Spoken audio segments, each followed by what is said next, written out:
योऽन्तः प्रविश्य मम वाचमिमां प्रसूक्तां सञ्जीवयत्यखिलशक्तिधर स्वधाम्ना अन्याश्च यश्च हस्तचरणं श्रवणत्वगादीन् प्राणान् नमो भगवते परुषाय तुभ्यम्। कृष्णाय वासुदेवाय हरये परमात्मने प्रणतः क्लेशनाशाय गोविन्दाय नमो नमः। सच्चिदानन्दरूपाय विश्वोत्पत्त्यादिहेतवे तापत्रयविनाशाय श्रीकृष्णाय वयं नमः। हरि ओम। जय श्री राधे, जय श्री कृष्णा, जय सिया राम, जय श्रीमन नारायण। कैसे हैं आप सभी लोग? आइए दर्शकों, आज पुनः आपके समक्ष एकादशियों की श्रृंखला में आज माघ मास की कृष्ण पक्ष की एकादशी के बारे में विवेचन करेंगे, जिसका नाम है षटतिला एकादशी। इसका नाम षटतिला एकादशी क्यों पड़ा, क्या इसका महात्म्य है, क्या इसकी कथा है, इसके व्रत का क्या प्रभाव है, सभी जानते हैं। माघ मास के कृष्ण पक्ष की एकादशी को षटतिला एकादशी कहते हैं। इस दिन भी भगवान विष्णु की पूजा की जाती है। इस दिन काले तिल और श्यामा गाय के दान का विशेष महात्म्य है। शरीर पर तिल के तेल की मालिश, तिल जल से स्नान, तिल जल पान तथा तिलों के पकवान की इस दिन विशेष महत्ता है। विधि पूर्वक यह व्रत करने वाले को रोगों से मुक्ति मिलती है और सुखों में वृद्धि होती है। भगवान श्री कृष्ण कहते हैं, एक समय दालभ्य ऋषि ने महर्षि पुलस्त से पूछा, हे महाराज, मृत्युलोक में मनुष्य ब्रह्म हत्या आदि अनेक महापाप करते हैं। पराये धन की चोरी और दूसरे की उन्नति को देखकर ईर्ष्या करते हैं तथा अनेक प्रकार के व्यसनों में फंसे रहते हैं, फिर भी उन्हें नरक प्राप्त नहीं होता। इसका क्या कारण है? न जाने वे कौन सा दान अथवा पुण्य करते हैं जिससे उनके पाप नष्ट हो जाते हैं। यह सब कृपा पूर्वक कहिए।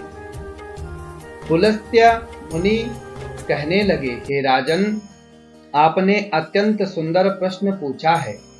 इससे संसार के जीवों का कल्याण होगा। ब्रह्मा, विष्णु, रुद्र तथा इंद्र आदि भी इस गुप्त भेद को नहीं जानते, परंतु संसार के भले के लिए मैं आपको सुनाता हूँ।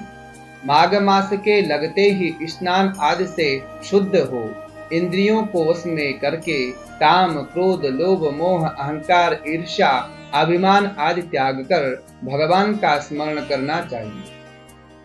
पुष्य नक्षत्र में गोबर, कपास, तिल मिलाकर उसके कंडे उपले बनाने चाहिए।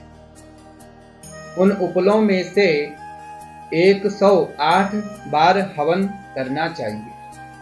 उस दिन मूल नक्षत्र हो, साथ ही एकादशी तिथि भी हो तो और भी श्रेष्ठ है। स्नान आदि नित्य क्रिया से निवृत्त होकर देवादिदेव श्री भगवान विष्णु का पूजन और एकादशी का व्रत करें।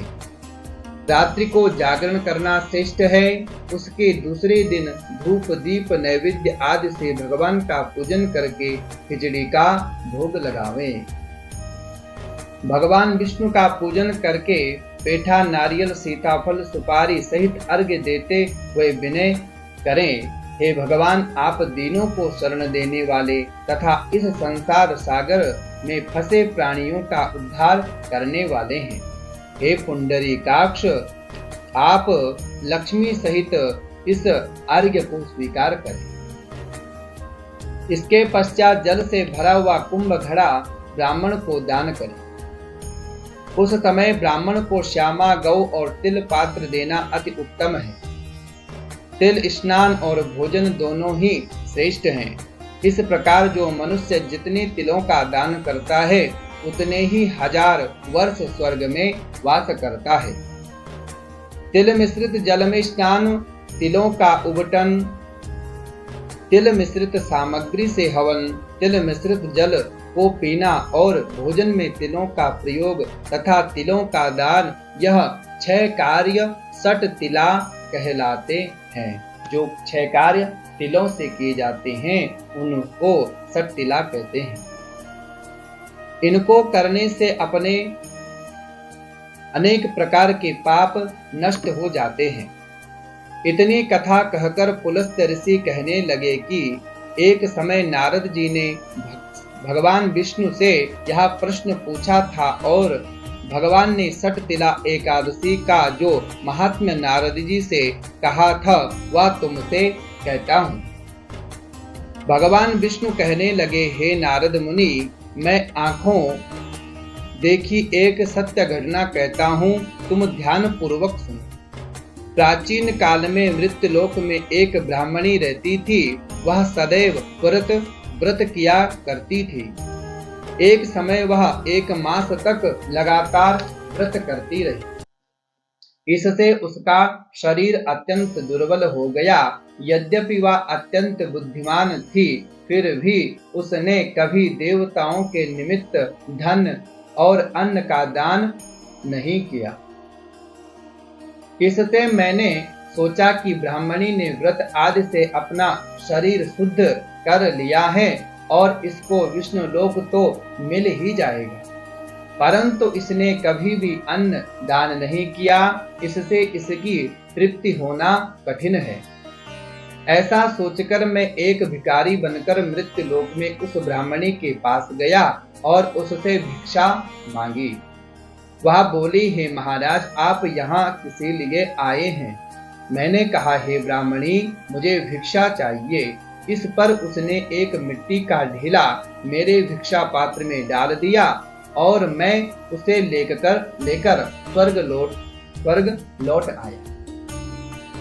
कुछ समय बीतने पर वह ब्राह्मणी शरीर त्याग कर स्वर्ग में आई। मिट्टी का दान करने से उस ब्राह्मणी को स्वर्ग में सुंदर महल मिला, परंतु उसने अपने घर को अन्नादि सामग्रियों से शून्य पाया। उसको महल तो मिल गया लेकिन उसमें कोई सामग्री को प्राप्त नहीं हुई।